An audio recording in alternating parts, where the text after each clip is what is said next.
যে ফুচকা বানাবো সেই ফুচকা বানানোর জন্য যে আটাটা মেখেছিলাম আমি, তার 1 ঘন্টা হয়ে গেছে। এবার এটাকে আমি ছোট ছোট করে লেচি বানাবো। লেচি বানিয়ে এবার আমি এগুলোকে বেলবো।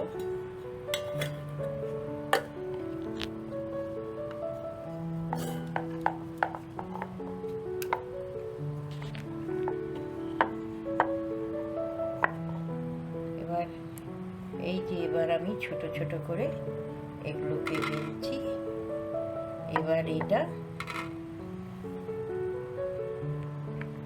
এই যে আমি এগুলোকে সব বেলেছি ছোট ছোট করে। আমি রুটির মতন বেলে নিয়েছি। বেলে নিয়ে এটা দিয়ে আমি ছোট ছোট করে কেটে এইটাকে আমি তৈরি করেছি ফুচকা। এবার আধা ঘন্টা এটাকে আমি ঢাকা দিয়ে রেখে দেব। একটা পরিষ্কার কাপড় দিয়ে ঢাকা দিয়ে রেখে দেব। আধা ঘন্টা পর আবার আসছি। এই যে আমি এবার বেললাম। বেলে এইটা আমি নেব, এটাকে একটা গোল শেপ দেওয়ার জন্য।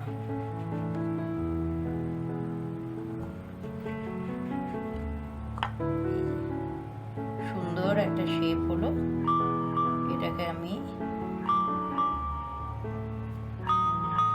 এটাকে আমি এখানে রাখলাম।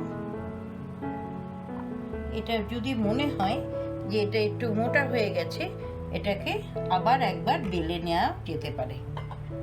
আমি এগুলোকে আধ ঘন্টা, এই যে আমি সব বানিয়ে রেখেছি, এবার আধ ঘন্টা এটাকে ঢাকা দিয়ে রেখে দেব। আধ ঘন্টা পরে আমি আবার আসছি।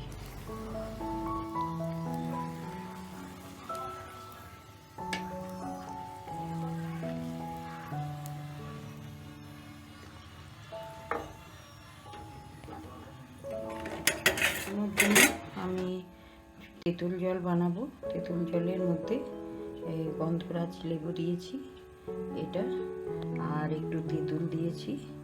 দিয়ে এটার মধ্যে আমি এই যে গন্ধরাজ লেবুটা একটু দিয়ে দিলাম। এবার একটু জল দিলাম।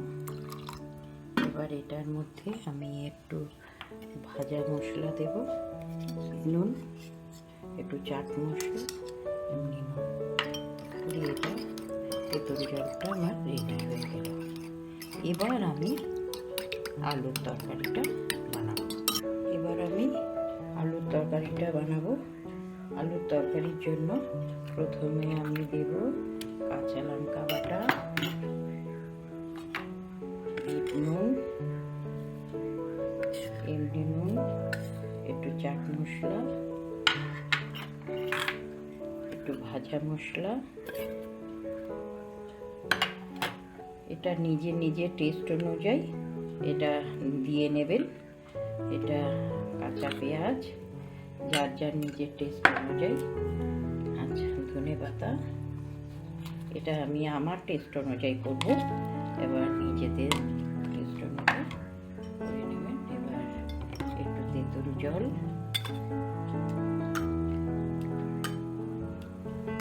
একটু ঘুগনি, একটু মটরের ঘুগনি আমি আলাদা করে রেখেছি। এবার সব দিয়ে এটাকে আমি মাখব।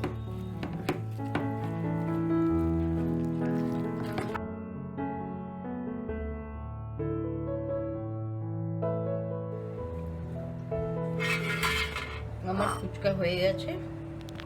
এবার ফুচকাগুলো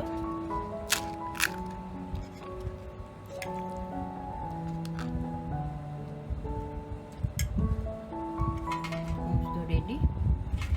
এবার ফুচকাগুলো সবাই মিলে খাওয়া হবে।